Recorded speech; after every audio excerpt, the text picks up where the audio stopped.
Okay, so I will welcome everybody again to the Equitable Development Initiative Consultant Roster RFQ Pre-Submittal Conference, one of two.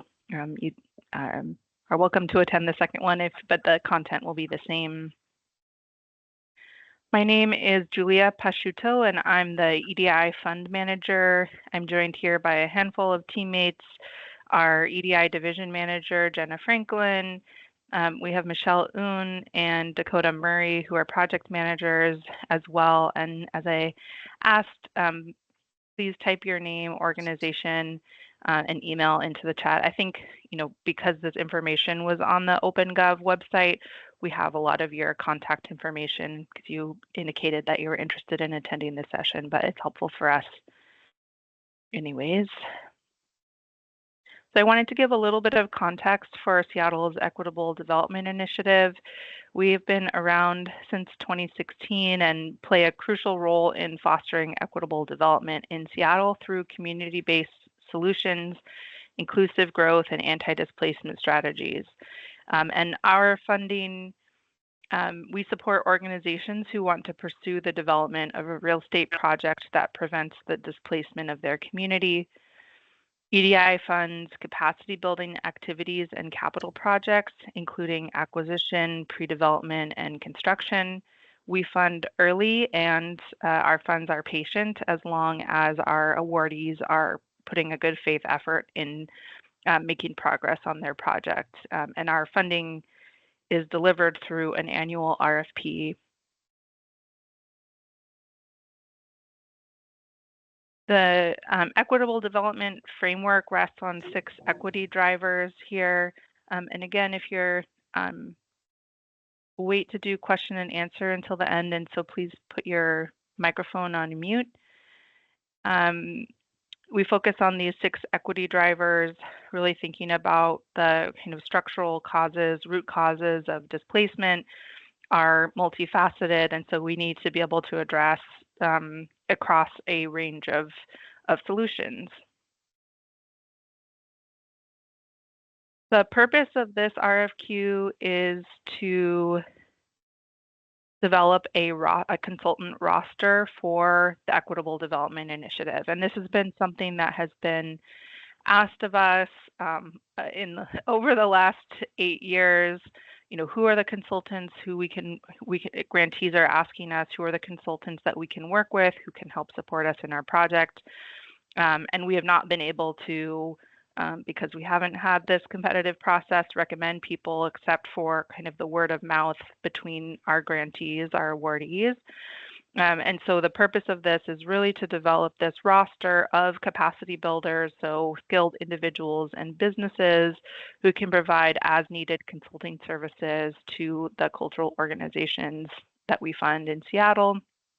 And then as a kind of side benefit to the city is that we're looking for a handful of you all, hopefully, to serve as technical assistance providers who can support the applicants who apply to the EDI funds, but then also providing direct technical assistance to the program where we might have questions that we need answered.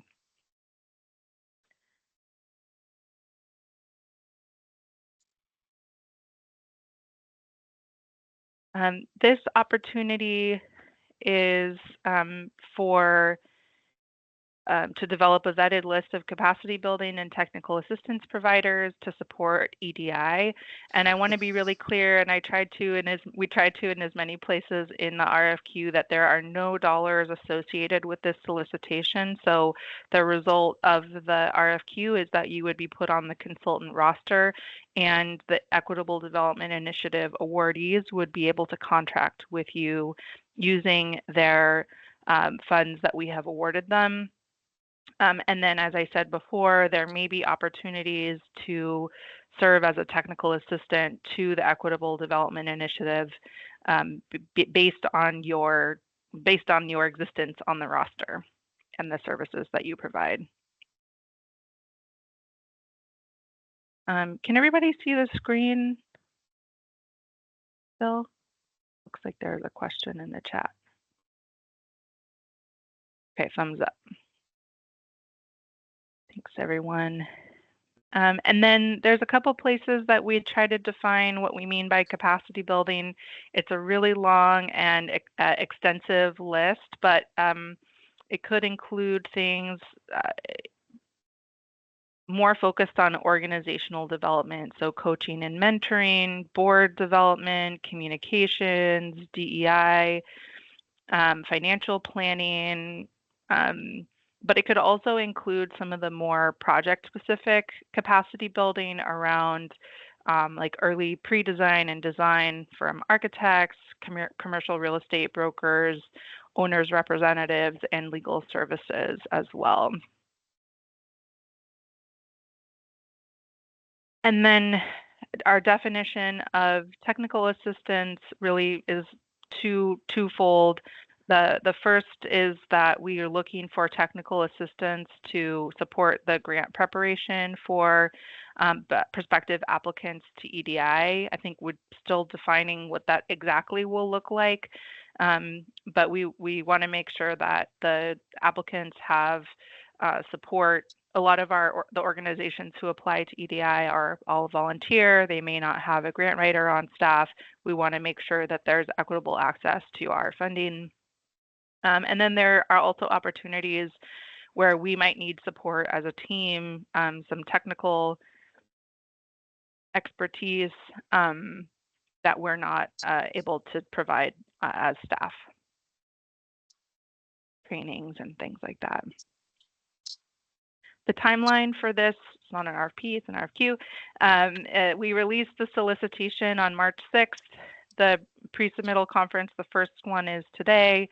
The second one is March 26th at 5 p.m. And again, it'll be the same content, but the questions and answers might be different. We will be summarizing all of the questions that we receive at this pre-submittal conference and posting them as part of an addendum to the solicitation.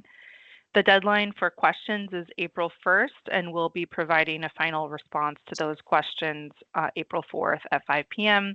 The submission deadline is April 10th at 5 p.m.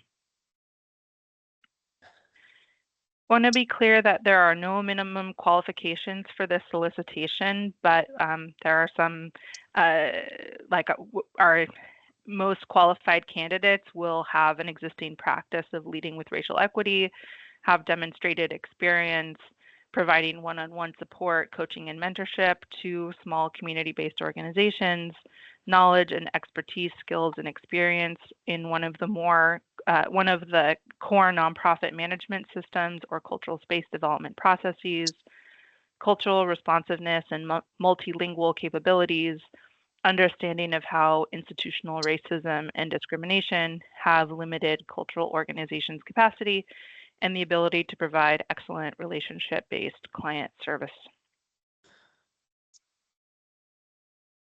We have 5 proposal response questions, which are included in an attachment in the actual RFQ on the OpenGov website. If you're having trouble downloading that, make sure that your permissions would allow for the download of that document. It won't pop up in a new page. It'll download into your downloads folder.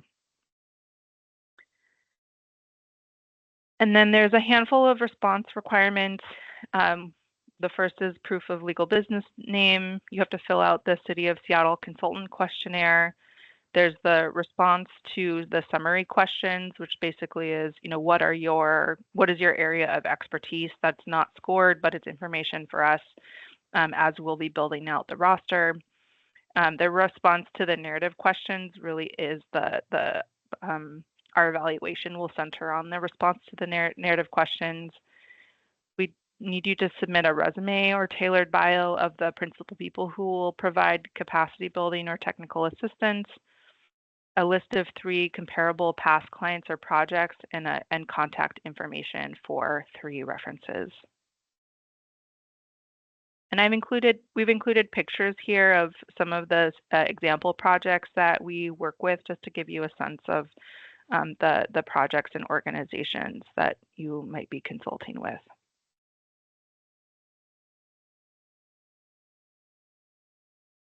Scoring and selection, it's pretty clear on the actual solicitation, the number of points that are associated with each of these scoring categories and the criteria that we'll be evaluating based on. There'll be an initial screening and qualifications evaluation, including calling on references, and then there'll be a selection panel made up of staff from the City of Seattle, also for culture, and then some of the practitioners in our sphere, awardees, board members, et cetera. And then I also wanted to name, because we're concurrently soliciting consultants for our roster at the same time that For Culture is building a roster, consultant roster for similar services. But if you want to be considered for both the For Culture RFQ and the City of Seattle RFQ, you have to complete the application process separately. Applications will be reviewed under the same criteria, and the selection panel will be equivalent. And if you have applied to both the EDI and For Culture, we could select you for both programs.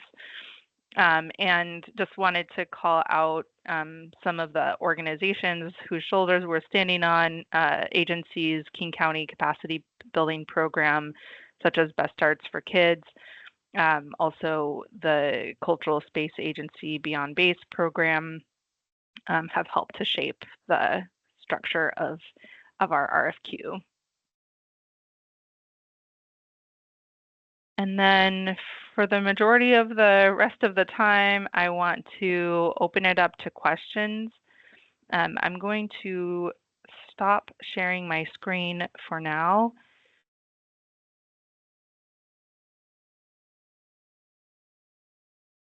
And check the chat for any questions. Looks like mostly related to being able to see the screen. So, Edwin.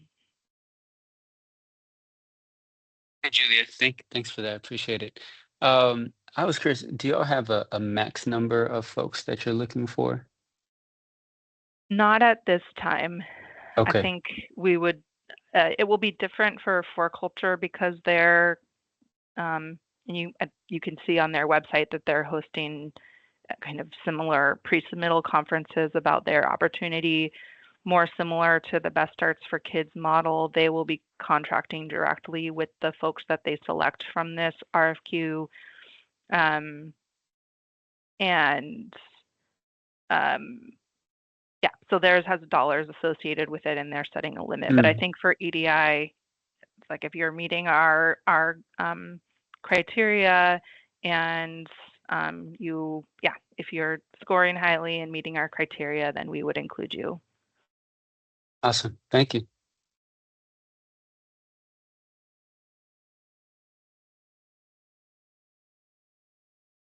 Okay. So is it possible to return to the preferred qualification slide? I'll get back into the slide in a little bit, but that information is included in the RFQ on the OpenGov website. You should be able to refer to that as well. We will be sending out we'll be attaching the slide deck as a PDF to the RFQ on the website after this meeting, as well as the link to the recording. Nancy asks, how are we defining interpretive planning? I need to get back to you on that, Nancy, confer with the For Culture team, but we'll make sure to include a response to your question in our next addendum. How will the roster be displayed? My best guess at this point is that it will be a PDF on our website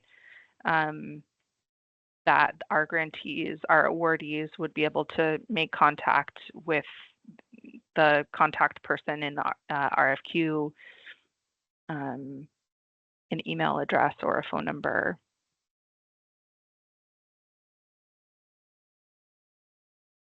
Any questions in the main Anybody want to come off mute? I'm going to keep rolling through the questions in the chat otherwise. Yeah, just as a follow-up to that, how will the roster be displayed? I did work with Best Start for Kids, and I know they've updated their website now where they have a list of their consultants where it's kind of a drop-down menu. Um, but prior to that, I know it was kind of a struggle within the first year that I did it with some of the awardees to actually get the information about who was available as a consultant to be able to assist them. And so that's why I was kind of asking, like, how will the information be displayed? And another thing that they did pretty well is if somebody requested directly from King County, like the program manager, then she would just email all of us who fit the criteria of what they're looking at. So if they were looking for marketing, then she would just email all of us who did marketing and say, hey, who has the capacity to do that? I know you guys are adopting this model and it's pretty new, but do you foresee um, you guys doing something like that, or will it be specifically just kind of directly from the awardee to our organization if we were to be chosen on the roster? Thank you for clarifying your question. At this point, it would be the awardees contacting directly from the roster because the money, the contracting won't happen directly through the city of Seattle. It'll happen directly through the awardee. It would be up to their discretion as to, evaluating. We haven't really talked about this yet, but it's making me think about how we would present the information. It would likely include a summary of the firm, the services they provide, example projects, that they have supported on, or equivalent projects that they have supported on that would be relevant to the EDI grantees. But it would probably be a static document, just based on what I know about our website capabilities at this time. Okay, thanks. Okay. Might be helpful, sorry to jump in, just to let everyone know that we do have a pretty extensive contact list. So we communicate with grantees and the broader EDI sort of network, community network regularly. And so being able to share that way as well to highlight the resource and how to return and revisit the resource will be a part of rolling it out. And we would have a goal at this point of updating the roster every few years. So, in the event that we didn't do our due diligence on outreach and didn't reach everybody who would be a good fit, or new firms pop up, or firms are kind of changing their approach over time, we would be updating the roster as well. Okay. Jessica asked, do you have any guidelines for this RFQ for consultants on the roster who may work as subcontractors to a prime consultant? Are there any limitations or preferences regarding subcontracting arrangements? Jenna, do you have any answers to that? Or Jessica, would you be able to clarify your question?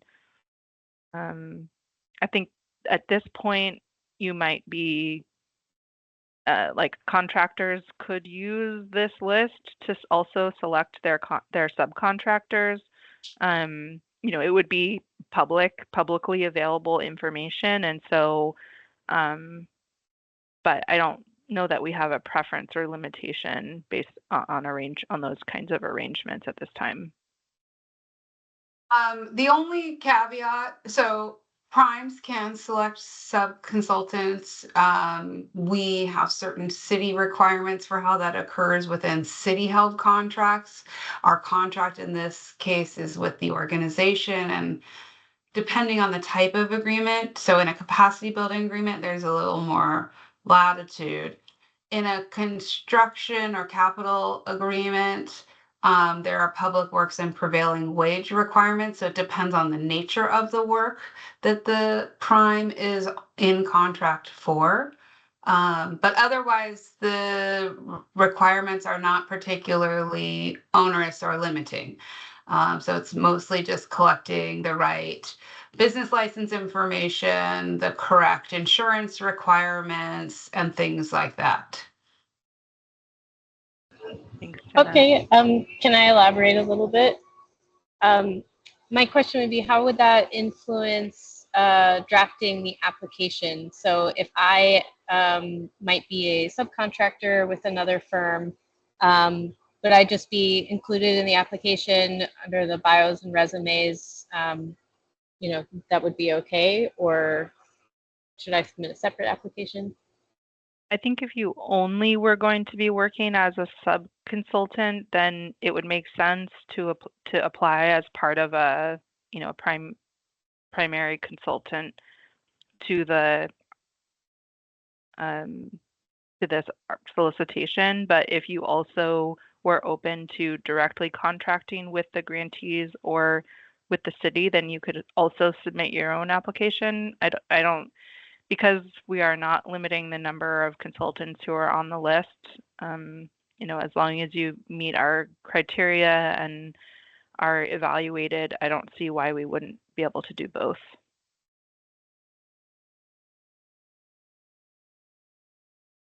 And because the result of this RFQ, like this RFQ will not result in a contract with the city or with any of our grantees. I would say it's a little bit different than responding to a contract or an RFP or an RFQ resulting in a contract. One thing though, if you do want to be eligible to contract with EDI, if we have technical assistance needs, we're doing education, we are applying technical assistance to a project for any particular reason, you would need to be on the roster for us to contract with you. Grantees, they are not required to contract with consultant roster only folks for their projects. What we've heard is that it is hard for them to even know all of their options in the market for the types of services, and their projects, schedules are pretty hard to they're unforgiving in many contexts. And so this is an effort to make those resources available to them, but also to us. So if you choose not to apply directly or as a team, we can only contract as a city with who has applied and have been approved. You may contract directly as the team or as an individual with grantees. Either way, just with us, we would be limited to the team or to you as an individual if you apply in both contexts. Thank you. Emily asks, will EDI be creating a strategic plan? The answer is yes, but it will be through a separate solicitation. I hope that answers your question. Faduma asks, what is the range of awardees consultants are expected to work with? Is there an estimated number of projects anticipated for capacity building? So like I've said, and Jenna also expanded on in the last response, that there will not be a contract resulting from this response to this RFQ. And it will be at the discretion of the EDI awardees to work with the consultants on this list. And so there may be consultants who never get reached out to, and there may be consultants who get reached out to a lot. I think we will need to do some evaluation and follow up with the consultants who are selected for this roster to, learn more about that. It's the first time we're doing something like this, and I think you'll be learning alongside us. Does that answer your question, Faduma?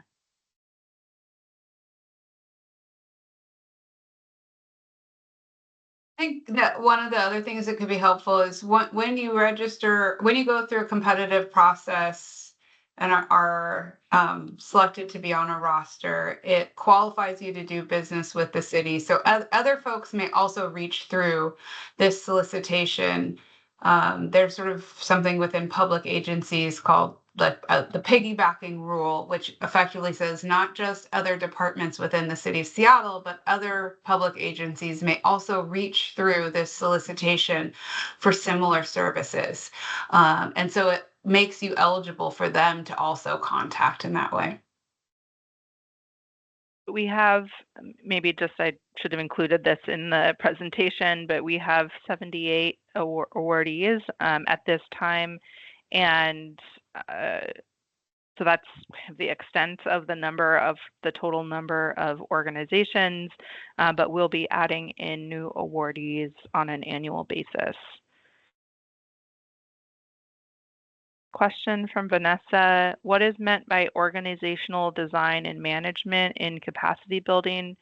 What is the range and or typical scope of services the organizations are asking for? I can follow up on the first part of your question just to make sure that we're answering it similarly between For Culture and the City of Seattle. But there's give an example that some of the organizations who apply to EDI create and form new entities to manage their property. And so there's questions about governance and the organizational structure and decision making. That's one way I could interpret this, but I would want to confirm that, and we'll follow up in the addendum. The range and or typical scope of services, I think, varies widely between projects, but our current capacity building awards that go out to the organizations are capped at $75,000 annually. And so you can get a sense of, and not all of that will go to consultants, but they may be looking for a capital campaign consultant or a finance consultant to help them, organize or onboard new tools to manage their finances. Josh asks, can consultants sign on to the application for multiple project teams? Can they submit their own application in addition to joining one or more project teams? I think the answer is yes to all of the above. Josh asks again, for grantees that identify someone from the roster, will the contract be funded through the grantee's EDI funding, through separate city funding, or through the grantee's own money? I think it could be all of the above. So it would be a grantee, EDI grantee receives funds from the city. They're looking for a consultant to help them in the pre-design of their project. They look at the roster and find an architect team, and they use their city EDI funding to contract with the consultant. There may also be scenarios where the city itself is contracting directly with technical assistance consultants. And there may also be a scenario where somebody receives other funding from the city or non-city funding and would use that to contract with the consultant. So essentially, this roster just provides a comprehensive list of who's out there who can support on the wide variety of consultant services that EDI grantees.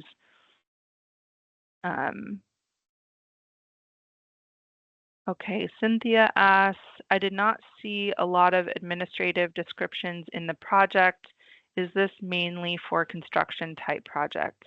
So the Equitable Development Initiative funds real estate acquisition and development. And so ultimately the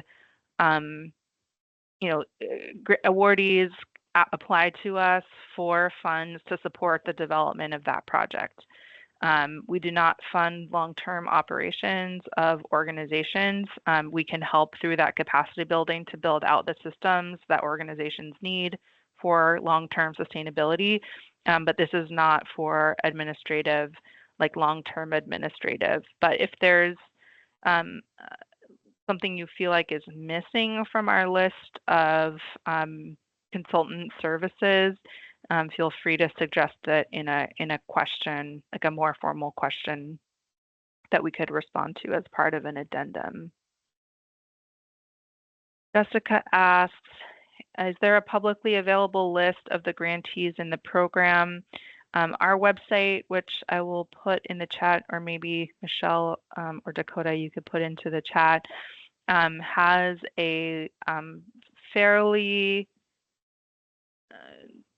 accurate or full list of the EDI grantees. Some of the organizations and their projects are not listed because they are in a land acquisition negotiation, and the information is sensitive, but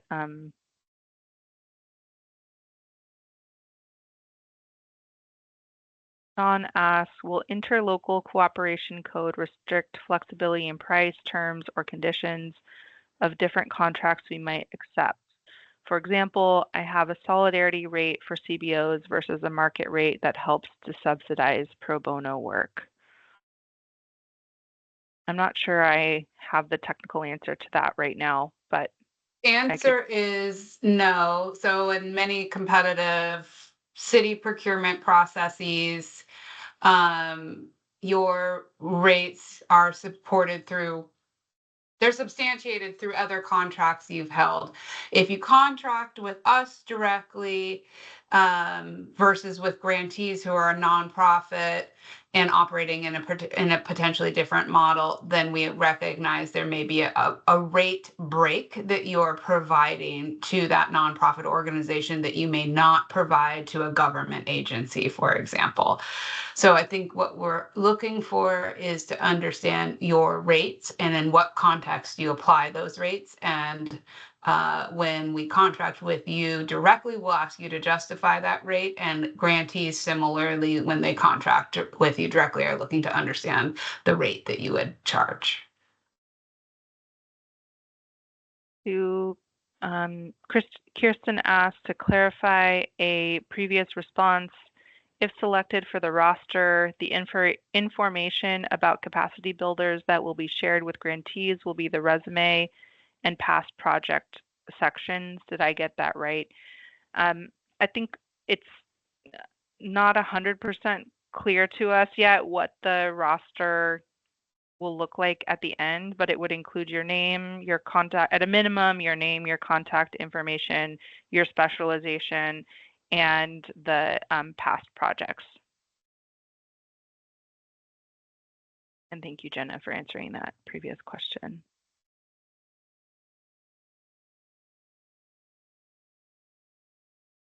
At one point, we had 50 folks on the call, so I appreciate everybody being here.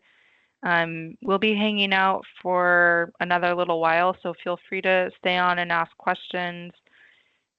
But I'm not seeing any additional questions in the chat at this time. I can go back to sharing the presentation. I think it was Sean who asked about the preferred qualification slide.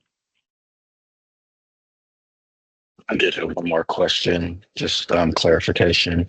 I know you said EDI wouldn't be contracting directly with our organizations for capacity building, if I'm understanding that right, but for technical assistance to help them, would that be through your department for technical assistance, or would that come in the same manner?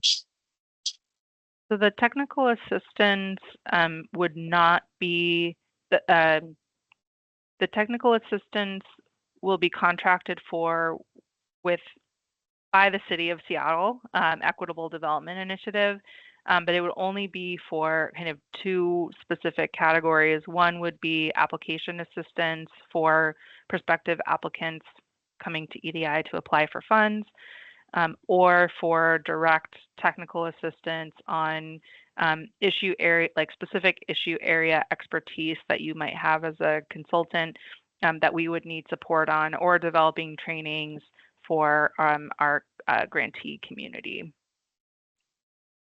Thank you. Yep. But you'd have to identify yourself, I think, in the one of the attachments, the non-scored attachment, it asks for you to identify what skill set you are applying for the roster for capacity building, and if you would like to be considered for technical assistance. So make sure that you're checking the technical assistance box if you'd like to be considered for that.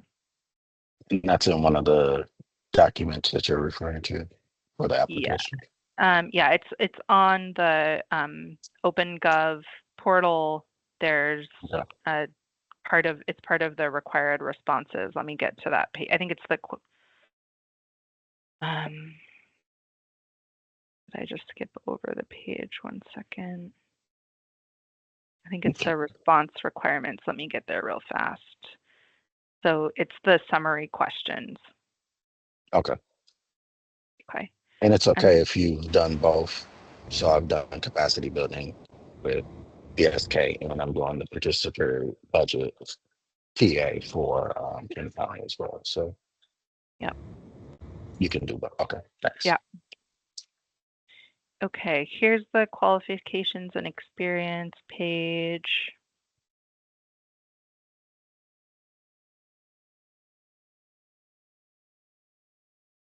John, did you have any questions about this?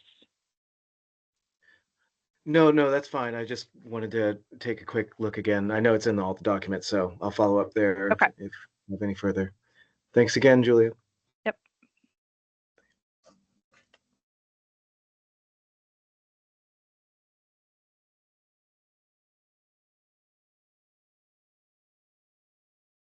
We're glad to see so many folks on the call.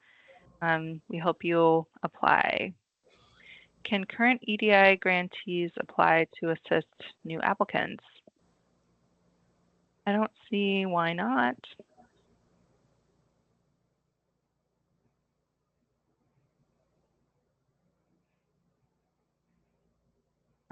Courtney says, my company does document control management for architecture, engineering, and design sectors.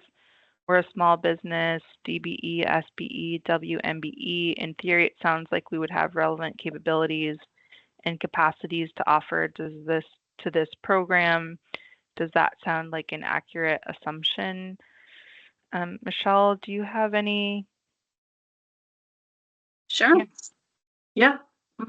There's just such a wide range of needs for any project. So yeah, absolutely. I think if you're not sure, you can certainly send us a note and ask, and we'll clarify in an addendum. But our assumption is there are many things that aren't explicit on our list. Project controls, document management, and all of the sorts of things that support project delivery, contract compliance, grant management definitely have a place in this work. So traditionally, on any sort of capital project or construction project, there's a wide array of things that probably aren't listed that are relevant: permit expediting, cost estimating, all of those sorts of things that may fall under one large firm or maybe someone's area of specialty. Hey, Julia, this is Doug Lane with Viases LLC.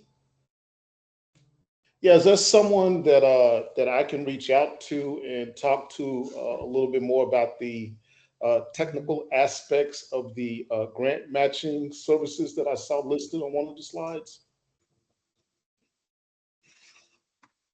And the reason why I'm asking, because our company is a administrative service, project management, basically back office service company, but we have a DBA, and it's actually a SaaS-based AI-driven grant matching service that could be customized to your needs.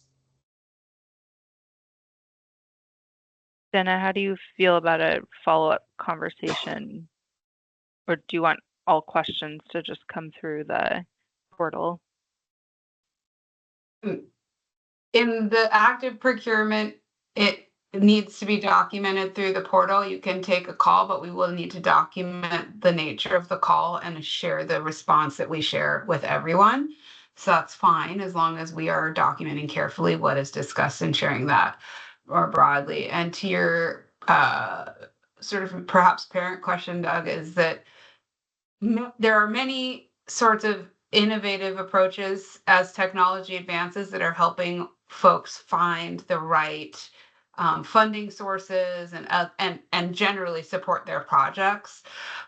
We're not opposed if you can present that in a compelling way. The city in and of itself has limitations on how we can use AI. Our grantee projects are not subject to those same limitations. So just for everyone's edification around how we can and cannot use some technology and or artificial intelligence, it depends for us on how well it's supported by the Seattle IT department if we're doing that work directly with a contractor. But if grantees are doing that themselves and have made a business decision within the context of their project to pursue that service support in that manner, that is typically an acceptable choice. Okay.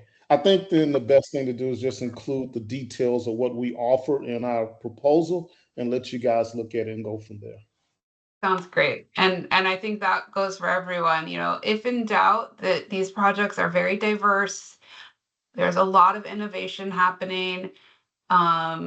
We would say probably most folks have services that are of value and needed. And we certainly couldn't capture all of them. So either ask and we can clarify, or we would say opt in, and just be clear about the range of services that you would like to provide. And I think maybe I could go back to the scoring and selection slide for a minute, because we're not evaluating the services that you're providing. We are essentially evaluating your, like, the cultural competency and the depth of, have you been providing these services for at least 3 years? And so here's the list of the, it's like a check the box. So you tell us what services you're providing, and we can add to that list up until the response to questions time, if there are gaps in that list. I gotta scroll through. But essentially, we are scoring based on the values and commitment to working within the cultural context in which we operate. Your knowledge base and skill set, is that aligned with what we're looking for? That you have 3 years of equivalent experience, that you have experience working with a diversity of organizations, and that you, while you may not be located in Seattle or King County, that you have an awareness of our local landscape. And yes, we will be attaching this presentation in a PDF format to the OpenGov portal after this meeting. So I'm hoping that maybe answers some of these questions about, are we eligible or not?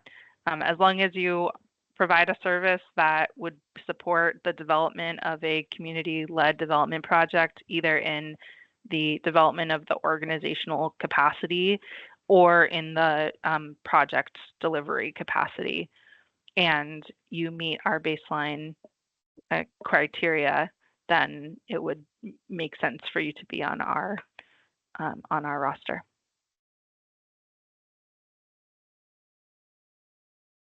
Does the 3 years of experience need to have been with the applicant organization, or can it be with other roles?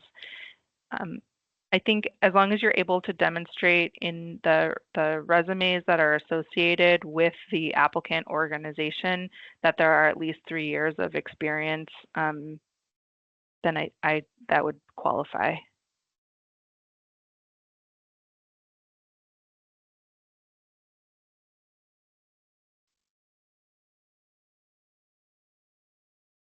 Any other questions?